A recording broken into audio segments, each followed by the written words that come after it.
Hi, welcome to valuationpodcast.com, a podcast and video series about all things related to business and valuation. My name is Melissa Gragg, and I provide online divorce, mediation, and valuation services in St. Louis, Missouri. Today, we will discuss how exit planning is not what you think with Scott Snider. Scott is the president of Exit Planning Institute, EPI, and the operating partner of Snider Premier Growth, a small family investment company in Westlake, Ohio. Welcome, Scott. How are you? I'm great. How are you? Thanks for having me. Yeah, this is awesome. Well, people are going to learn as we go through this podcast that your firm actually offers a credential in exit planning, which we'll talk about a little bit more during the program. But if we just start out, because I think that how I knew about you and had met you in the past was that kind of in the valuation world, there's also a lot of people that could be financial advisors or business brokers or CPAs. And we get into this business of business valuation, but then we start helping people exit. And that means a lot of different things. Sure. I think, I started kind of off in investment banking. And so we had a view of how you buy or sell a company. But how do we really define exit planning?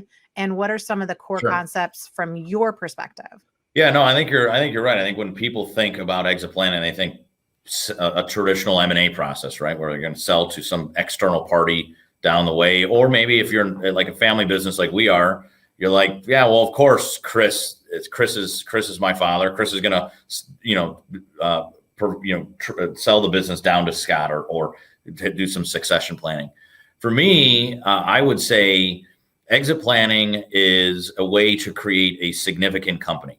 And I think there's a difference between a successful and significant company. I think this is one of the issues that a lot of business owners see, is that I think that as we're running our companies, we all feel like we're making good money. We have all the cool stuff. We seemingly have great customers. We have engaged employees, all this good stuff.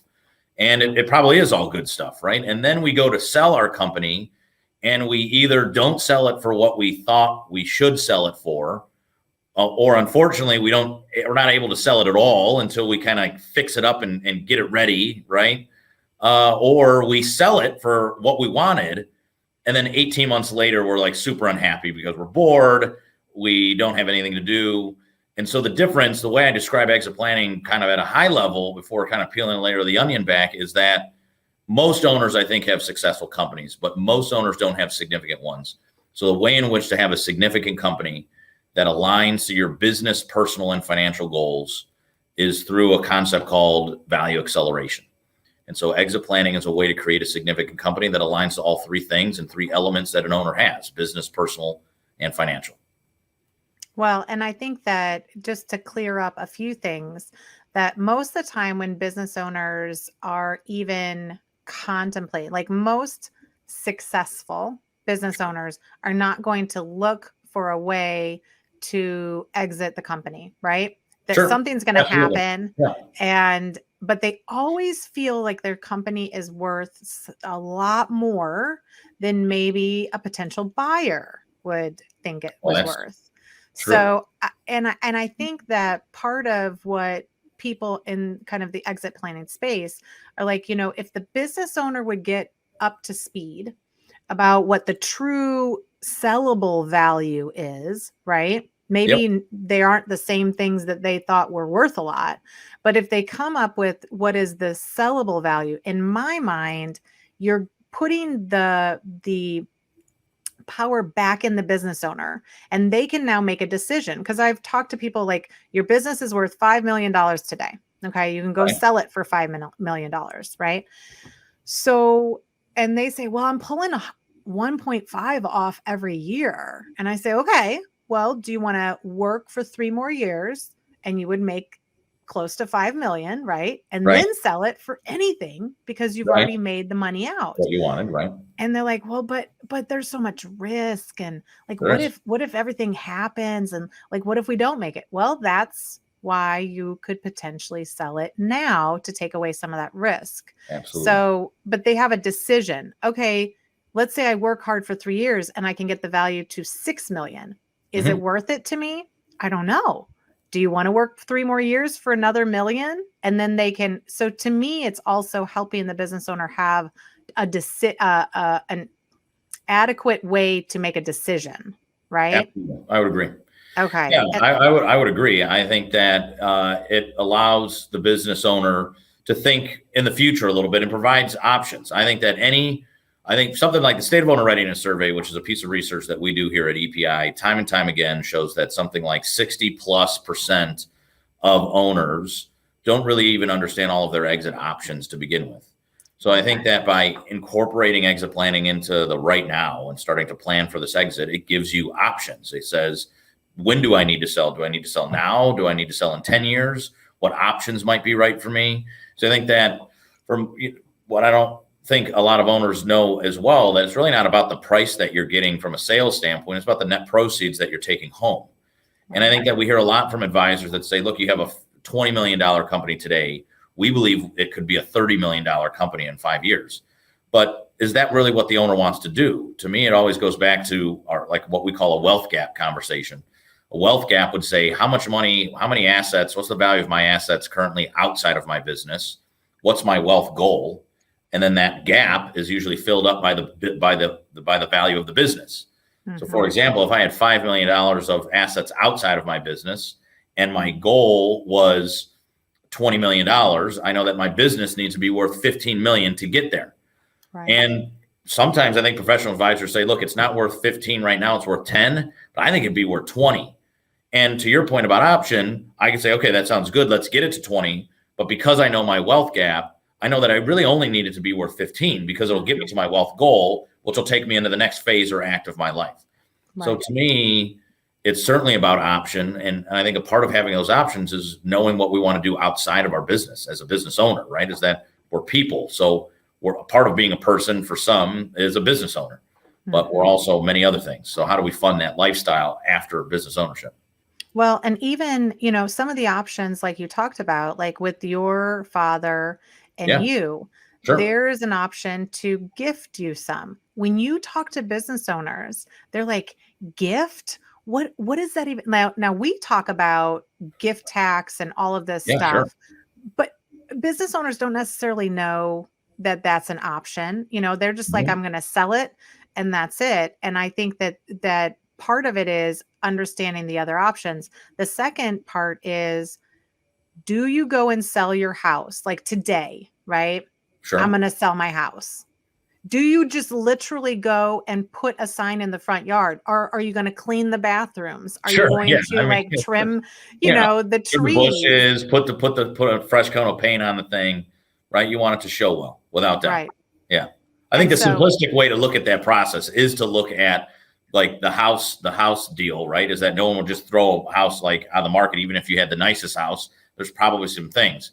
What I would say, which I think is a really good point actually, is that why I think business owners, when we started talking about, I think business owners sometimes think their business is worth more than what it actually is worth. Mm-hmm. And I think it's because then, and I'm a business owner myself, we're looking at our own baby. So of course I have the most beautiful baby on the block, right? We call it the ugly baby syndrome. Mm-hmm. Like, can you pause for a moment and say, if me and you were hanging out and you said, Scott, or I was hanging out with you and I said, you know what, Melissa, I have a beautiful brand new baby daughter. Like, here's her picture. And instead of doing the respectful thing and saying like, oh my God, what a beautiful baby, you go, wow, is she ugly? Like, right? I'd be like offended. I'd be like, that's a horrible thing to say to a new father. Right. But what we're saying is that everybody's baby in their own eyes is the most beautiful baby that you've ever seen in your life. And why I think owners think their companies are frankly overpriced or overvalued in their mind, because they're looking at it from their mentality. Right. What we teach and what our part is the exit planning mindset or definition is, you're looking at exit planning always from a buyer's perspective. And that includes, when you alluded to my family business with me and my dad, that includes transitioning to generations. Mm-hmm. A lot of people will pause me here and go, well, okay, I get that you need to look at it from a buyer's mentality, a buyer's perspective when you're selling to a third party. I get that. Mm-hmm. But I'm just going to give this to my son. Like what, but he or she is a buyer. And I always say very simply, it's like, Dad, I don't want to inherit all the company's problems. So like, can we always be planning so that we kind of mitigate these risks in our business and in our personal lives? And then the tragedy is that about 50% of the exits in our country today, whether you're thinking that you'll sell to your kids or thinking you'll sell to a private equity group or some other financial or synergistic type buyer, is that 50% of the exits in our country are involuntary because of death, divorce, disability. I mean, throw in disease with our pandemic, it kills companies, these unexpected things. And I don't think we're ever going to plan 100% for these risks that'll always kind of be inside of our lives and business. But I think that by doing appropriate exit planning, we're always kind of mitigating these risks along the way. I think it's why you see some companies being able to pivot and some companies folding. I think that when there's a partner dispute, they have a process for that dispute. And so it just makes things a heck of a lot easier. But yeah, I would say a buyer's mentality or a buyer's perspective when it comes to exit planning and understanding what your business is worth is a cap that we have to put on as an owner, because of course we all think that our company is one of the best. Mm-hmm. And that's how in the past we've said, looking at a third party coming in, either a valuation, a financial planner, exit planner, your CPA, and getting a perspective, right? Because sometimes, I mean, even, I tell this to people all the time, it's probably not super great, but like sometimes you don't need a full valuation when you're going to sell your company. You need to have an idea. Like you need to correlate the idea in your head to the idea that somebody is saying that would actually purchase it, right? Well, it's going to make and break decisions that you have on a day-to-day basis. When I'm talking to an owner, I'm saying, hey, we make decisions in our business every single day that eventually affect the exit of our company. If I boiled exit planning way down, I boil exit planning down into outside of the personal and the personal financial. If I'm just looking at the business, there's 4 things that will drive higher valuation. I think that it's what we call the 4 C's: human capital, structural capital, social capital, which is your culture, and customer capital. And if we can strengthen and mitigate risk in those 4 C's, our business will be more predictable, more scalable, and be decentralized from us, the owner. And that becomes a very valuable company for a lot of buyers. And so if you think about what I just said, if you're a business owner listening, if I told you I could give you entangled customers, engaged customers, and diversified revenue, if I could tell you I could get your employees thinking like business owners and decentralize you from the business so that they can operate the business without you, if I can optimize their time with the right resources and systems, and I could give a great culture and internal communication plan to your staff and your company, you would say, yeah, that's the kind of stuff I care about every day as an owner. Well, that's what I'm saying, is that the same stuff that makes a business very valuable is the same stuff that we're trying to go into our businesses every single day and do. So to me, like the driving message for owners for me is that exit strategy is business strategy. There's really nothing different. Is that whether you're a 25-year-old entrepreneur just starting out or a 70-year-old entrepreneur trying to exit and harvest value, we need to bring exit planning into the present, because we'll be dropping more net profit to the bottom line today while building a valuable company for tomorrow. And that's really what exit planning for me is all about. It's about focusing on the right now, not some point in the future. Like if your house really needs to be power washed and painted, why wait till when you're going to sell it? It looks like crap today. You probably should just get it done, And I'm the worst at this. So don't compare my businesses to my house. Because I was just laughing about this the other day, because I live in like a century home on the west side of Cleveland, right where it becomes suburban, right into the rural area. So right on the cusp of rural and suburban. And my washing machine was made in like 1994. And I took a shirt out and wore it to the office the other day, and there was like a little stain on it. And they're like, how did you not get that out? I was like, well, my washing machine was in 94 and it probably needs to be replaced. So I probably should take some of my own advice and say, if the thing needs to be replaced, if a buyer of my house would come in and say, hey, this washing machine come with the house, I'd be like, hell yeah, it does. Throwing everything in. And then I'd be like, well, I'm going to have to replace that anyways. So I'm going to take $1,000 or whatever a washing machine costs, take it off the purchase price because I need to put a new washer in here. Right. So same thing with a business. Like they're going to look at that and say, if your machines need to be updated and replaced, they're going to discount the purchase price because they're going to need to go do it. So, or it's not going to be a predictable revenue model because like at some point these machines are going to crash and I'm not going to be able to fulfill my product line. Mhm. So yeah, I think Well, that. and you can also, a lot of business owners do talk about that. Like I had a client that sold his company and his warehouse had holes in the roof. And he was Right. like, yeah, Legal but like right it's not there. that big of a deal. Like we just don't put anything right under the hole. Yeah, Okay. that's cool. Like that's a good Wow, you should do way. that. Right. But Right. are you going to be paid for having a full roof when you have holes in the roof? But it gets me to kind of part of Sure. where I think business owners go, which is literally business owners, and you and I know this too. Like we go, go, go, go, go, and then something will happen and maybe we haven't planned for it, right? And Sure. and we don't know what's going to happen because everything is contingent upon us. But what I see business owners want to do is usually they want to grow their business, right? Yep. Or then, or they're just going to do it till they die. And they're like, I don't know what I would do outside of here. So, and those are 100%. two completely different things. But 100%. in the growing the business or the value acceleration, what are the fundamentals of the value acceleration methodology that can help an owner get to that level where they maybe would like the sale price, right? Sure. Yeah, I think so. The fundamentals I would say that every owner should know, and it embraces both business, personal, and financial. So that's one of the fundamentals right there. In fact, if you're working inside of the Exit Planning Institute or you're one of our certified exit planning advisors, you would understand one thing for sure, that the organizing principle for anything exit planning, the organizing principle that we all come around, is that in order to have this significant company and a very fulfilling and successful exit, we need to have three things aligned: business, personal, and financial. Goes back to what we were talking about. I could sell my business for $250 million. And maybe for the common person, we're like, how can that person not be happy? But they're not happy because they're doing exactly what you just said, is that they're wandering around the earth because they're like, I guess I shouldn't have sold this thing because now I profoundly regret selling this business because I don't know what else to do. The other thing, so some other things that are foundational to the value acceleration methodology. If you want to know everything about exit planning, I would sum it up in what I call 5, 4, 3, 2, 1. So there's 5 stages of value maturity. There are 4 intangible capitals.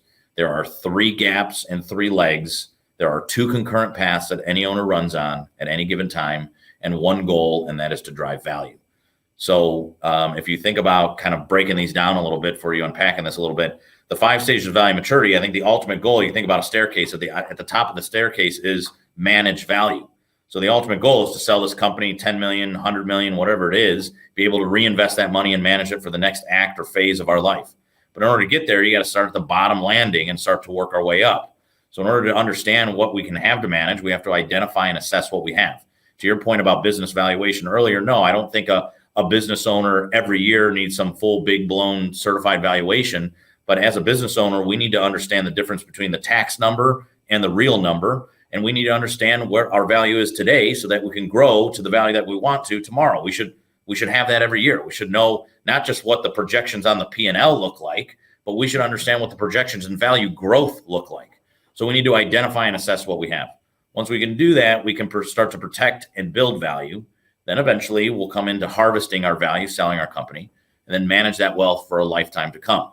The next is what we kind of talked about already, the 4 intangible capitals. So human, structural, customer, and social. The 3 gaps and the 3 legs are the 3 legs of the stool, are the business, personal, and financial aspects or elements and goals of a business owner's life and company. The 3 gaps, so every business owner has 3 gaps. They have a wealth gap, they likely have a profit gap, and they have a value gap. So we should know our 3 gaps so we can begin to fill those gaps over time. The 2 concurrent paths is one of my favorites. I think you kind of talked about this a little bit. Every business owner is running on a business path, right? We're trying to mitigate risks, grow our company, drive efficiencies, drop more net profit. So there's always a business path. As advisors, we're probably always talking to owners about, instead of working in your business, we should take some time to work on the business, act more strategic and visionary. What we don't see, maybe because it's kind of corny, but we don't hear people saying, stop living in your life and work on your life.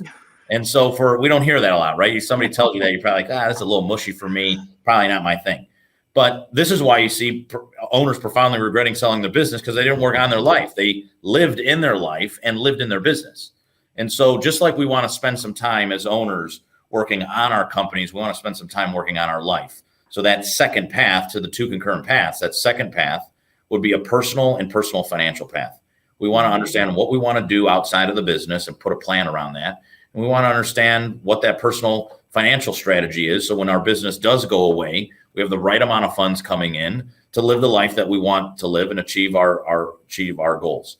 And then the last is the one goal is to drive value. And that's not just business value, but that's value across all three of those legs. I want a more valuable and transferable business. I want a clear personal financial plan that I can stand on. And I want to have a personal vision and purpose that takes me through my entire life.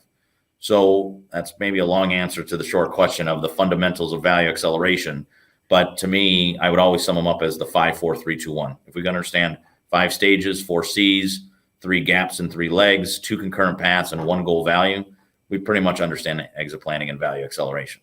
No, and I think that is very concise and helpful. I think, it's kind of the 80-20 rule that I've heard marketers talk about. Like 80% of your time should be like now, right? And 20% of your time should be like what's happening next, what's coming. Sure. The other, and I think for business owners, that 20% is figuring out fulfillment outside of business. Yep. Because at some point, I don't know how many times, and even recently, we've done some transactions that, I tell them up front, I said, we're going to get a few buyers and you're going to have options. And, we know your purchase price that you're going to be happy with is $3 million. Great. So I'm going to tell you right now that there could potentially be a buyer that's going to offer you $4 million. And there's going to be a buyer that offers you 2.5. And you're going to love the 2.5 buyer, like love them, like think that they were created for you. And they're going to be hard at the 2.5, right? And the $4 million buyer, you might like, but you're going to love the number, right? Yeah, and exactly. when it comes down to it, I want you to be ready, because you might actually choose the 2.5 buyer, because a lot of my clients do, because it's more than just the money, especially if they've built some other wealth. It's about the legacy. It's about, the people. It's about their employees. Are they going to be secure? Are they going to be okay after I leave? So it comes down to a ton of different stuff. But I think that that's where you're going when we talk about what value comes from the 3 legs of the stool. And I think that kind of ties into it. But maybe you can tell us more about the 3 legs. You're spot on. No, we kind of talked around this a bit already, but I think that one thing I want to focus on that you said was, I think you said it a little bit earlier too, is that it's complex. Selling a company is complex. We kind of joke around and use with the home analogy, but it's a hell of a lot easier to sell a home than it is to sell a business. And there's businesses trade in a range of value. So your business could trade at 2.5 million or 4 million. And to your point, it's what do you want to take? One, why it's so complex is there's so much different. This is literally why I think business owners don't do exit planning or estate planning or proper tax planning, because literally it's like, dude, I don't have time for this. This is like wildly chaotic and complex, and frankly, a little awkward at times, because I haven't thought about this kind of stuff. And frankly, I don't even want to think about this kind of stuff. And so, with family members, it's like, well, I don't know if I want to give it to them. I want to sell it to them. Okay. All of that, they probably want the same thing either. We could get down a whole new trail, but I think as a family business owner myself, have we even asked the next generation if they want the business, right? So it's like, the story of one gentleman, he was in a manufacturing company and he was the plant manager, and he loved being the plant manager, loved his job, but he was like, Scott, I would never own this business. So then dad, second generation, wants to pass it to the third generation, his son, and his son goes, Dad, I love working here. I appreciate everything the family does. I appreciate the business, but I would never own this. And his dad was like, what? And I think it's one of the reasons why I also teach owners to think about your business as just another asset inside of your portfolio. So if legacy is important to you and family wealth is important to you, it doesn't need to mean that it's in the same business. So what Tom and his dad ended up doing was selling that business, and Tom took the money and bought another company that he was more passionate about. And so, I think that, going back to your question, I think that it's so complex. Exit planning is so complex because not only are you thinking about your employees, your culture, the buyer, what will happen with your company.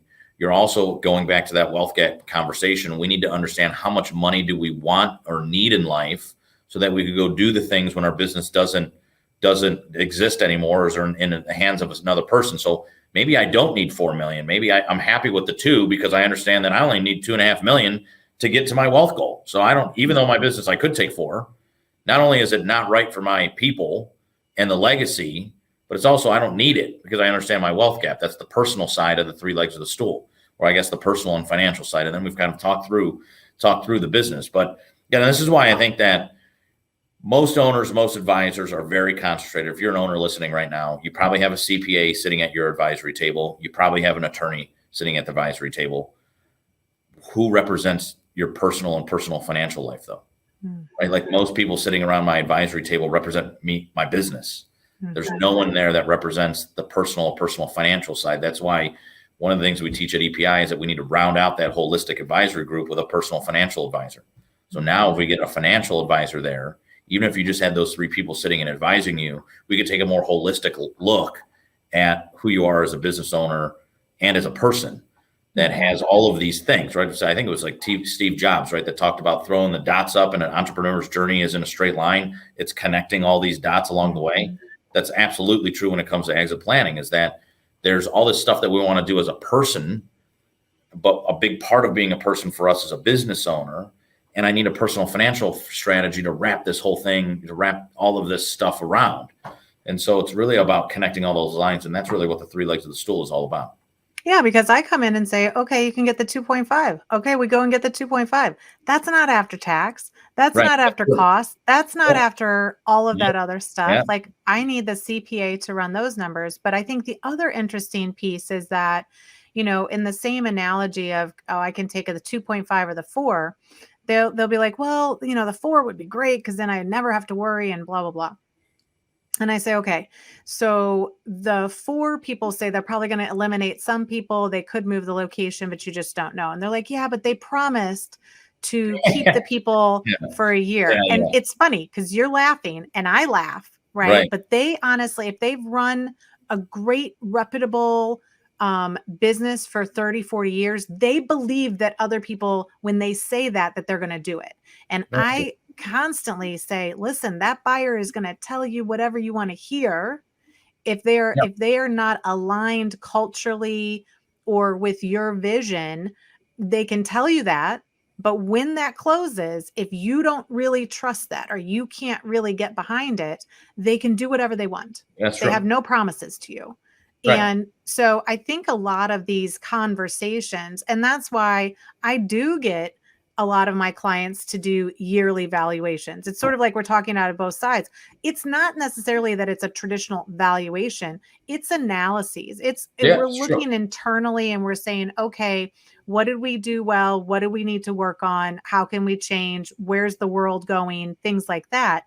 Those conversations, I think, especially when you have family members, because I have a client right now that the 2 owners, they were 50-50 owners, brothers, both passed within 6 months of each other. Nobody had expected this. And so now you have 2 families who are sort of being pulled apart, and each are having to deal with the estates, and they have no knowledge of the business whatsoever. And so I think that all of those things could potentially happen.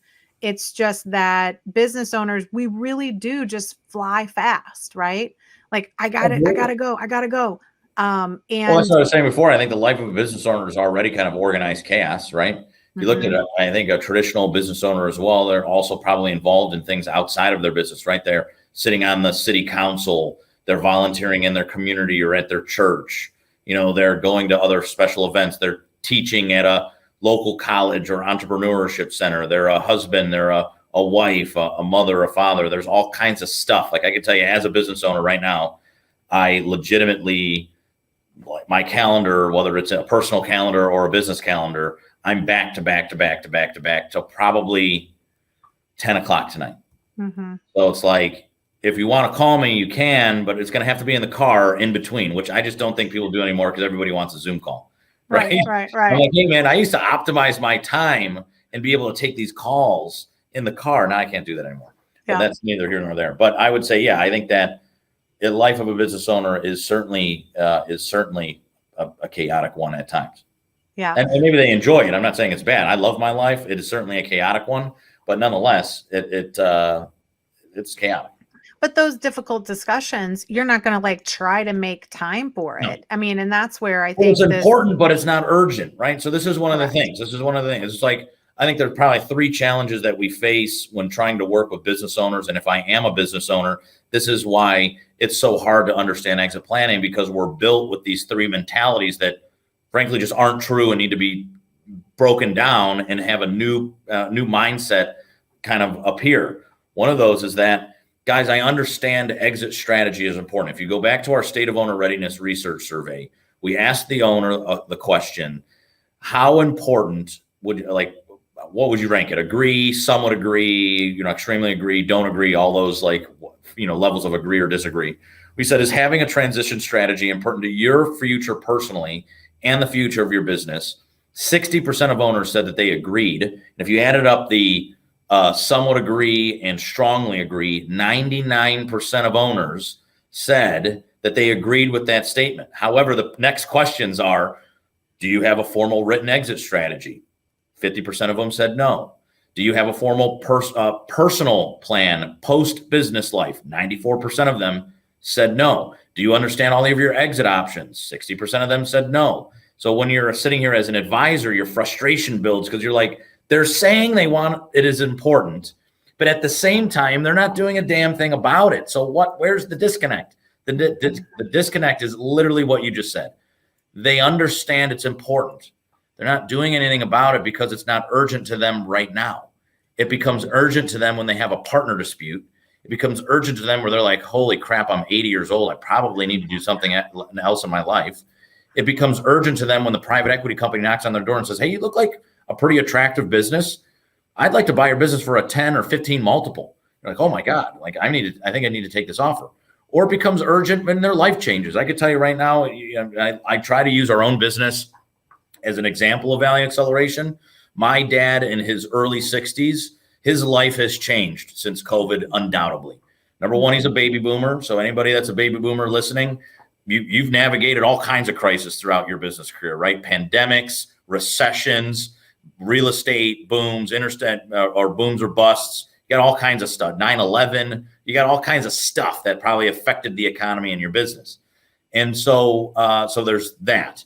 The other thing that you're doing is you're seeing younger workforce in there. So if you're not evolving as perhaps somebody in their 60s or 70s, younger people want to be led differently than people that are 60. A 25-year-old or a 30-year-old want to be led differently. Different things matter to them. So if you don't understand that, you're kind of like, oh man, I'm getting frustrated because I don't really understand my people anymore. And then for my dad, the last thing that is changed in his life, it's a very positive thing, is that he became a grandfather this year. Mm-hmm. And so now and my mom retired 3 years ago, and my mom was listening. She'd love it that I mentioned her. Two, she would laugh because she's been sitting at my parents' lake house for like 3 years now saying, Chris, where the hell are you? I retired because I thought you were. But my dad's a baby boomer business owner working 60 plus hours a week, and he loves what he does. So he's like, this is what my passion. He's like, this is what I love doing. I can't possibly think about living in my life without my business around. But these things start to change and evolve. Luckily, right, my dad's the creator of the value acceleration methodology. So I'd like to think that we live our own methodology and are ahead of the game. But for somebody that doesn't know what value acceleration is, you literally hit it. It's important. I understand it's important, but it's not important right now. Right. So because my life is already chaotic, so I'm not going to plan. So take me, for example, I'm 36 years old. So a typical 36-year-old entrepreneur is saying, hey, man, I'm growing a business. I'm making good money. Our people are happy. I got a lot of opportunities. I got a new product line I'm rolling out. I just got out of my company retreat. I got a new piece of land that I just bought. I got all kinds of stuff going on. I'm 36 years old. I'm nowhere near exit. I know it's important. So I check the strongly agree box on the survey. And then everything else shows that I haven't done a damn thing to actually help my exit along. What we don't understand is that unsolicited offers do happen, right? Market's hot right now. If you got a good business, you might be getting an offer. Or tragedy happens where you're like, man, I got paralyzed, or I got cancer, or I lost a key person, or a pandemic hit me and I'm forced out of my business. We want to be as prepared as we possibly can. But it is exactly what you said. It is, my life is chaotic, so I understand it's important, but it's not urgent right now. So I kick the can down the road. And next thing you know, I'm not 36 anymore. I'm 66. And I'm like, oh shit, I got to exit my company. Like I'm getting a little burnt out. And Right. now you understand is that you've had this successful company kicking off good profits all the time, and no one wants to buy it because it's too risky, because it's all relying on you. So that's why, I think that we're led down the path of, hey, it's important, not urgent. It goes back to what we've kind of already talked about, that to me, exit strategy is business strategy. There's actually nothing different. Right. If you're always building a company that's strong, you'll have a company that's transferable. But we got to be focusing on what you said about doing evaluation each year. We have to, I think most owners' goals and strategies are revenue drivers, expense killers, and net profit drivers. They're not value based. Right. So the question you got to set is, great, you've put in a new system. That's going to make me a little bit more profitable and optimize my people's time. So I'm going to make more money this year, but what has that done to the value of my company? So, well, and you have your CPA, which is saying, spend all your money right now. Just go spend all your money so that you don't have any tax events, right. And so there's a lot to unpack there. But I think one of the things that I have seen very consistent, so I do not actively sell companies, right? Sure. I don't put myself out there as a business broker or anything. I literally value companies on a regular basis for certain clients. And then what happens? Well, they've just been profitable and successful and significant for 30 years. Of course, they've had people approach them over time, but they never knew what it was worth. So they would be like, hey, we want to buy your company. And they're like, I'm not ready. So they don't even entertain it, right? Yeah, they don't even ask, like, what would you pay? It's not even a conversation. So now they do valuations, right? So even just one time, they do a valuation a year and a half ago. And now they know, they kind of have a reference point. They have where they're working towards and things like that. And in that meantime, a buyer comes. And it could be a competitor. It could be somebody who's actually reached out to them so many times. They're going to try one more time because now we have a unique environment where we have money and we need to put it somewhere. So people are buying more companies. Great. And now they know the price too. Now I urge them not to tell the buyer the price, but whatever, can't stop them from doing anything. But they now are like, yes, it's the right opportunity. And it is a great opportunity. But the other thing that's happening, and I think that this kind of goes towards like what the marketplace needs and what the opportunities are out there, is the reality is, are they prepared to sell even at that point, they have an active buyer that's willing to pay them what they want. Their house is not in order. Everything is not cleaned up. And now they're doing it as a frenzy, right? And their books are not cleaned up. And when we say clean up the books, I mean, like, start to run your business cleaner. Yeah. Right. Exactly. But talk to us about the marketplace need and opportunity, because maybe that's a little bit different than what we're envisioning it means. No, I think that, so right now, I guess generally the marketplace right now, I think is pretty hot, right? I was just like, not to set the tone for any business owner, so please don't take my advice as real as what you're going to get. But a guy here in Cleveland just sold a non-medical home healthcare company for 20 times EBITDA. Yeah. So I think that right now the market's hot. However, if you're listening and saying, crap, I just heard Scott say that, I might want to think about going to market. I'm going to call my CPA or my attorney friend and see maybe if I could actually sell now, because as a 60-year-old, that might sound pretty good right now.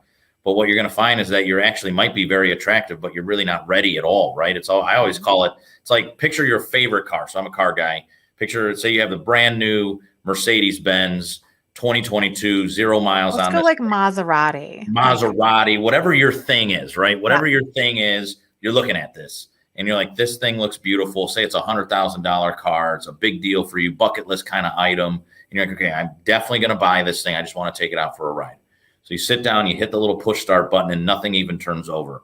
So you go in and pop the hood or pop the trunk if it's a rear engine and you're like, this thing's not ready to be driven at all. There's no engine in it. So even though it looked really cool, right, when I got into it, it wasn't very ready. And again, that readiness could be because your business isn't ready, or it because you're not ready. I think like owners' cold feet like kill deals all the time. They get all the way to the end and they're like, holy crap, I just spent the last 35 years of my life growing this company. I can't possibly think like what would I do without this thing?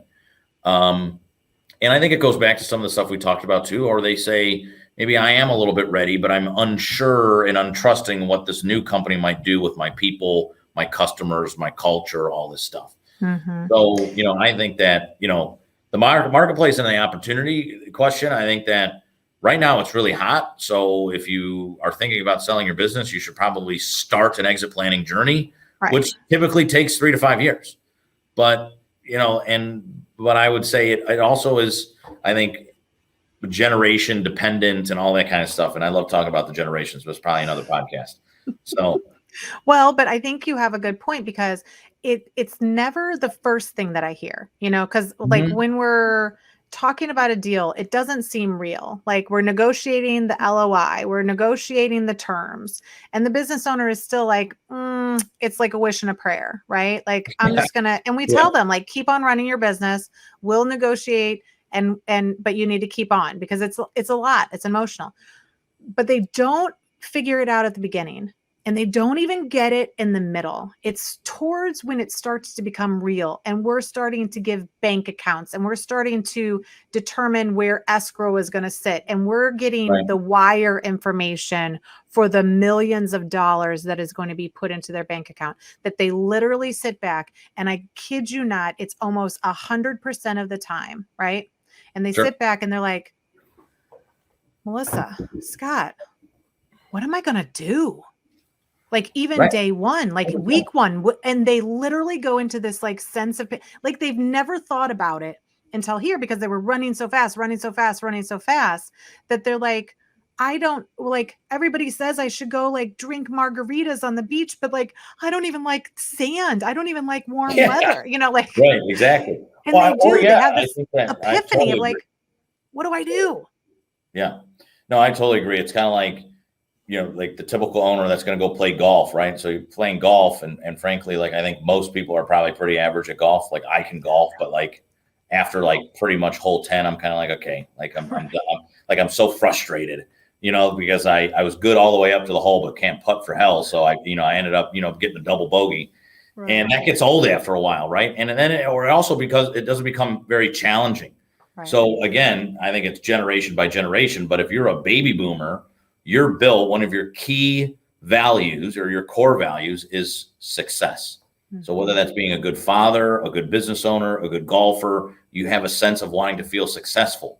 So if you think you're just going to sit around and do nothing and sip margaritas or travel the world or play golf, that's going to get probably old pretty quick. It's funny that you had talk about this though, because literally I was sitting with my operations manager and our one of our lead strategists here. And they asked me, my team here at EPI is relatively young. They said, Scott, but if you sold, like if you could sell EPI, like what would you do? Like, you're not even 40. I was like, funny that you should ask.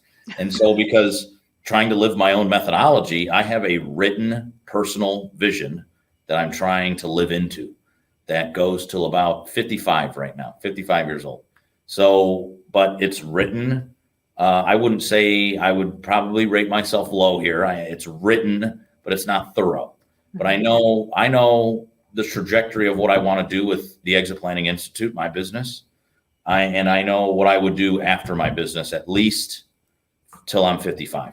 Mm-hmm. And I have my passions kind of written out. And the question, I think a lot of owners, to your point, that are spending a lot of time in their business, if you didn't have your business to walk into 60 plus hours a week, what would you do with your time? Mm-hmm. I was on a call the other day with an owner that actually came through our SEPA program because he wanted to learn about what it takes to buy and grow a company. Little did I know is that he did it because he had free time, because he had just sold his. And he called me afterwards and he's like, Scott, I'd love to schedule like a half-hour phone call. I was like, cool. And he's like, I'm actually a retired owner, basically an exited owner that took your program because I'm literally in this transition lull thing right now. Right. He called me and it was 9 a.m. he called me and he had the typical, break the ice chat that everybody, how's the weather? What are you doing? And he's like, and I don't know, maybe I had something interesting to say. I don't remember what I said. He's like, man, but I do remember him saying, man, that's awesome. He's like, I'm literally in my basement alone. I'm divorced and I'm shooting pool. And I'm like, you're shooting, it's 9 a.m. You don't have anywhere to be, nothing to do. He's like, no, I'm freaking pulling my hair out, man. Yeah. He's like, so I thought I'd call you as an exited owner and as a person that teaches this stuff. Like, where's a good place for me to go? I mean, and again, this is a guy that got like $50 million for his business. So what, after taxes and fees, call it 30. He's got $30 million. This guy's in his like basketball shorts and crappy t-shirt playing pool in his basement all alone. Like that's a guy that profoundly regretted selling his business because he was like, the price tag looked great and it hit my wealth gap, but I don't know what I want to do. So absolutely. So 100%. Well, and I think that, a lot of times what I'm talking to business owners about is, you've wanted to be charitable. You can do a charitable association or organization and give away money or create other businesses or invest in startups. I mean, there's a ton of ways to still like be business relevant on an advisory board and things like that. But I think that it's hard because when it's sort of like you've done this thing forever and you almost blinders can't see that there's 100 million other things. So I think it is, some of this is the intrinsic issues, but in the M&A environment, it is absolutely buyer or seller remorse or seller breaking the deal at the end. They're all good until it really is like, wait, tomorrow I'm not going to own this. Like tomorrow and because a lot of times they're staying on for 1 year or 2 years. And they're like, wait, am I going to have to are they going to be my boss? Like, how does this work? We just did one and there was a female-led business bought by another female-led business. And, they're like, well, do I call you my boss? Like, how does this work? Do I make any decisions? Am I off the debit card and all of this stuff? Yeah. Right. Can I run my car through the business still? Or, yeah. Like, do I still get any of those perquisites? Yeah. Right. But I think that it didn't really hit everybody until the end. And those things became important. They didn't ruin the deal, but it's sort of like anything. When it starts to get really real, there's different emotions that happen as opposed to conceptually like, oh, somebody buys my business for $10 million. Like we can all talk about that. Like it's glamorous and it is, but it comes up with other things that I think your program is really identifying, like spend your 80-20, 80 on the business and 20 on building a life that you're happy with outside of the business. And I struggle with that too. Both, right? Yeah. Like, again, like I always think about when you talk about like buying small businesses, that's something that I would probably do if I sold my business. I'd probably buy like some cool small businesses. Like we were literally before I got on this podcast, we were laughing about it because I always, as a kid, and I still do this today, I eat a ton of Subway, like Subway sandwiches. Yeah. I actually ate a Subway sandwich today, the All-American footlong on Italian herbs and cheese. Had it right before this. Right. And I would go buy like a chain of Subways. I think that would be cool. Yeah. But I always think about this because I think the coolest story is we had a client, literally Craig and Megan, both of they owned a traditional Midwest manufacturing company. Guy sold his business for probably $38 million in the end. He originally came to my dad's consulting firm, and I remember sitting at that table with my dad and his business partner as they started to interview this guy. This was right after I sold my company. I came into their company to, again, kind of like an owner, right? Kind of figuring out what I wanted to do next. And I was fascinated by my dad and his business partner, Andy, being exposed to so many different industries. Mm-hmm. So I remember sitting with Craig and Megan. They were pretty jacked. They're like, you know what? I'm 55. By the time I'm 60, I want to be out of this company. We're gonna buy a really cool log cabin up in Colorado and retire up there. They were very active, hikers, fishing, hunting, snowmobiling. So they had all seasons where they could do stuff, and it was just a fascinating dream for them. And they were like dead set on this dream when they were sitting there. First question spiked their interest. They said, okay, Meg kind of works in the business. Craig started it like out of his shed, like total stereotypical entrepreneur story. And we asked Meg, we said, Meg, how many hours over the past 25 years of your marriage has Craig worked in his business? She's like, wow, he's like never around. You know, he leaves at 7 a.m. and comes back at like 7 p.m. And he's done that for 25 years of our marriage, of course. And we said, well, you think that you're going to go from 25 years of Craig working 12 hours a day to another 25 years where you guys are around each other every single day, 24 hours. And they kind of both looked at each other like, I mean, I love them, but like, I don't know. That's weird. But the cool part of this story is about buying small businesses is that Craig was an avid car collector. This dude literally had like an airplane hangar of cars, all kinds of stuff, like a couple old school, like Model T type things to like newer versions, like muscle cars, fast car, all kinds of cool stuff. And so we challenged him to think about this personal side of things, the thing that we've been talking about now for quite some time. And he said, it's a good point. And he went back and thought about that. Now, he did sell his business for $38 million. He did buy a house in Colorado that they use as a vacation home, but they still live right here in Cleveland, Ohio. And you would never know this. He bought an auto wash and car detailing center. He's a car guy. And he is literally this guy in like basketball shorts and a t-shirt, not playing pool in his basement, unhappy, but literally buffing the car when it comes out of the car wash. This guy's got $38 million. Mm-hmm. What he did was figure out one of his passions. He hired a general manager to run that company that was 40 years old. And their plan is to transition it to that person once they deem that person ready. So it was kind of cool. He gets to mentor a young person into business ownership. And he's got a built-in successor and transition strategy. He's turned a car hobby into a business, and he makes a couple $100,000 a year off the company. Right. So, you know, it's that to me is when you talked about like multiple small businesses at some point, you know, as we were having this conversation, I always think about Craig and Meg because they were able to achieve the stuff that they wanted to achieve. But they, to your point, they stayed active and they bought multiple small businesses, one of them being an auto wash and car detail center.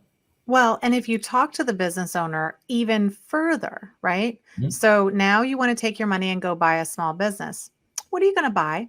Oh, you're going to buy one that's well managed, that doesn't need you every day. Oh, okay. Oh, you're going to buy one that's cash flowing. Oh, you're going to buy one in an industry that's growing. Oh, you're going to like think of all the reasons why you would buy a company and then look at your company and say, have you created that? Because it may not be a sellable entity until you create what you would look for. And so I think that sometimes it does take them like twisting the perspective and saying, oh, wait, would I buy a company? Like I'm valuing a company right now that has one client. One. Okay. Tough valuation. It's a $60 million company and it's one client. And they're like, we're never going to lose this client. And, you know, there's a lot of things around it that may be true. But I sit back and I'm like, well, what if it's not true?